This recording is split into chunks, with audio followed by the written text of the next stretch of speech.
En este video vamos a estudiar el pandeo en piezas estructurales. Me imagino que conocen a Charles Chaplin. Generalmente se lo ve apoyado sobre su famoso bastón, una delgada y esbelta barra. Cuando él se apoya con todo su peso sobre su bastón, este se curva. Este comportamiento es típico de los elementos estructurales largos, delgados, sometidos a esfuerzos de compresión. Cuando la carga de compresión aumenta lentamente, llega a un valor en el cual el elemento delgado, en lugar de acortarse, se pandea, se curva. Se convierte en un factor básico de diseño estructural. Primero vamos a recordar los esfuerzos simples. En este caso, el esfuerzo de tracción es un esfuerzo a que está sometido un cuerpo por la aplicación de dos fuerzas que actúan en sentido opuesto, que tiende a alargar la sección.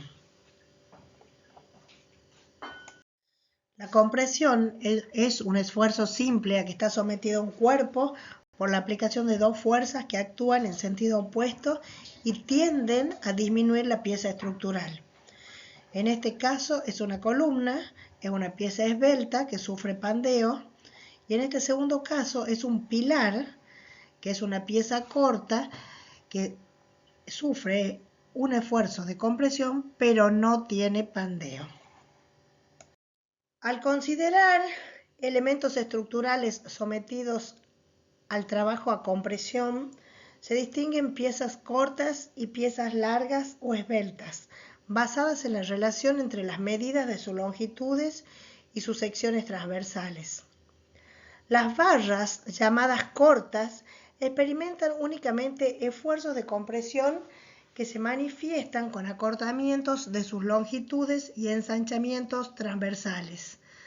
Las barras esbeltas son piezas de trabajo a la compresión con exposición a curvarse lateralmente. De no resolverse este fenómeno de deformación elástica, puede llegar al colapso por flexión. El pandeo es una flexión lateral bajo carga axial debido a una inestabilidad elástica como consecuencia de su configuración geométrica. Este fenómeno llamado pandeo se da en elementos estructurales esbeltos sometidos a compresión. Esta flexión lateral denominada pandeo dependerá de 5 factores. 1. La carga. A mayor carga, mayor riesgo de pandeo. Segundo, el momento de inercia. A mayor momento de inercia, menor riesgo de pandeo. El elemento estructural siempre se pandeará respecto al eje cuyo momento de inercia sea mínimo, es decir, el sentido de la menor dimensión de la sección. 3. Longitud. A mayor longitud del elemento estructural va a ser mayor el riesgo de pandeo. 4. Material. A mayor resistencia al material, menor riesgo de pandeo. Y 5. Los apoyos. Según el tipo de apoyo que tenga el elemento estructural, su elástica de deformación variará. La distancia entre los puntos de inflexión de dicha elástica se denomina longitud de pandeo y se presentan 4 casos. El equilibrio estático ya fue ejemplificado en sus características.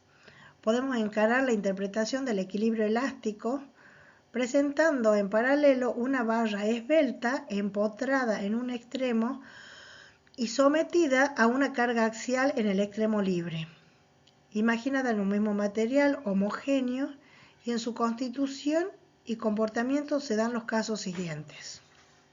Como consecuencia de una acción de una fuerza N, al ser incrementada paulatinamente, o bien al actuar un empuje E, la barra oscila y si al desaparecer el empuje, vuelve a su posición inicial.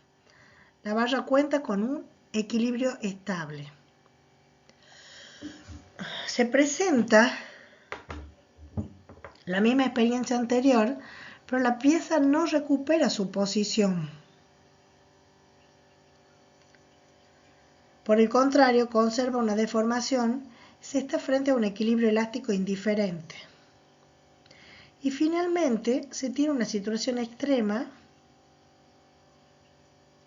como consecuencia de una inestabilidad elástica que se manifiesta por la progresión del fenómeno de deformación que puede concluir hasta con la rotura de la pieza o bien asume deformaciones peligrosas e inaceptables.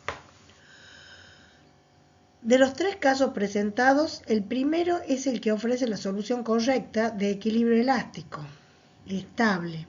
El segundo ya anuncia el peligro de pandeo, el que para una misma barra, como la de los casos considerados, se presenta por la acción de una carga designada carga crítica de pandeo, que arrastra a la pieza a un equilibrio elástico indiferente. Y el tercer caso es el equilibrio elástico inestable, el más desfavorable e inaceptable. La carga crítica de pandeo se da cuando la pieza pierde la estabilidad elástica y toma otra forma y aparece una excentricidad.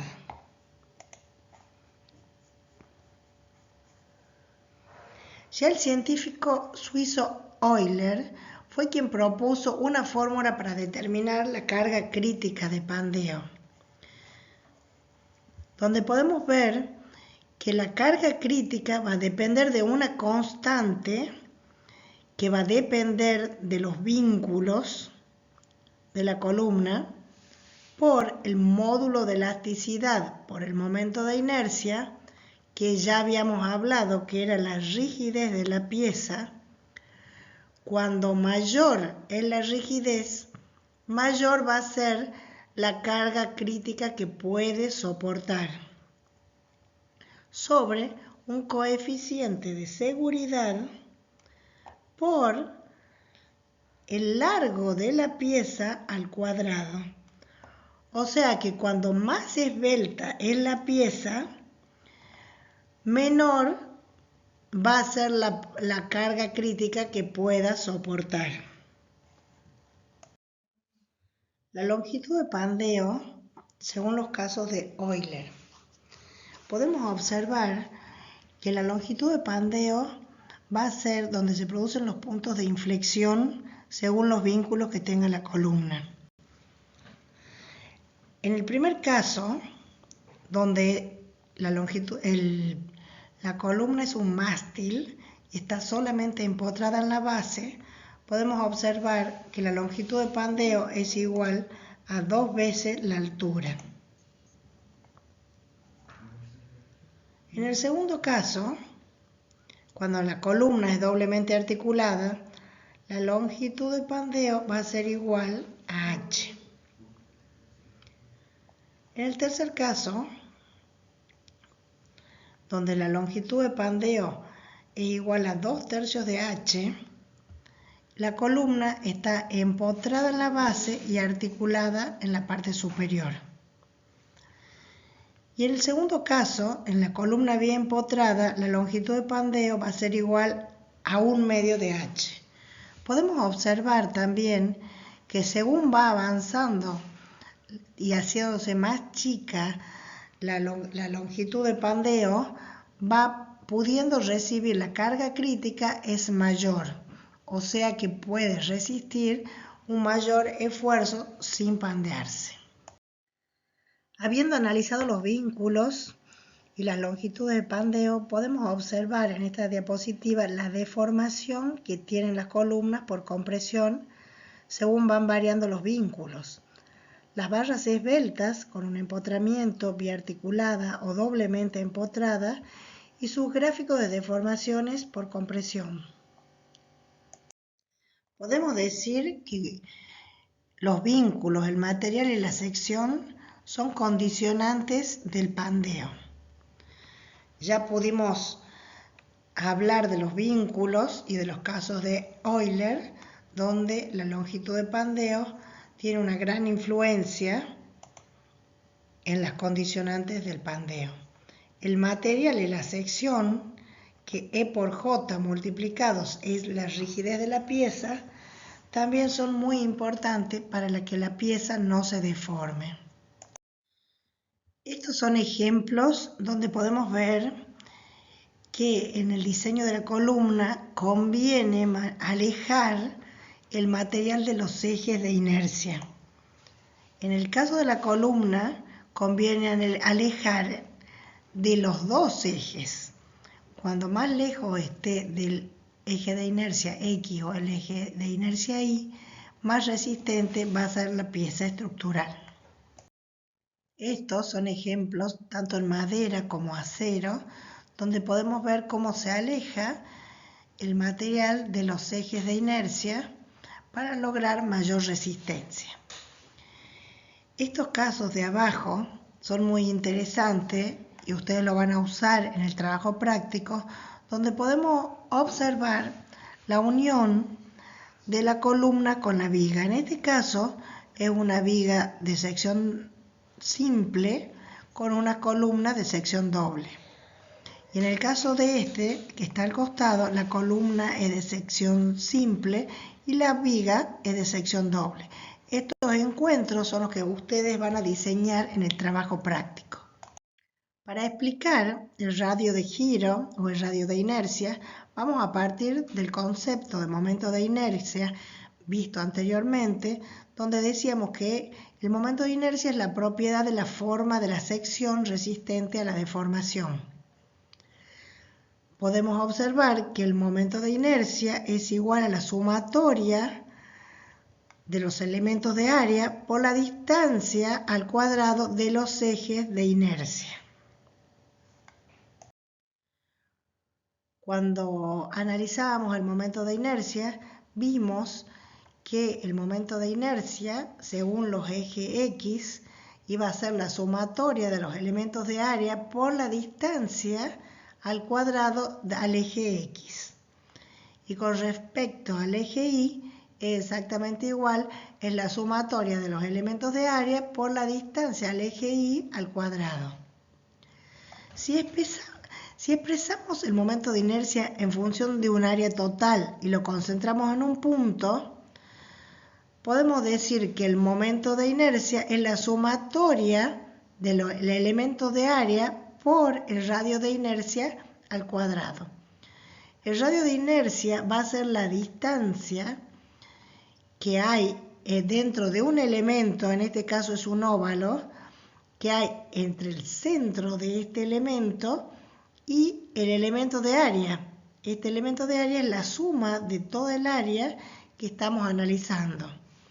Entonces, podemos decir que el radio de inercia es la distancia teórica al eje donde se encuentra el área.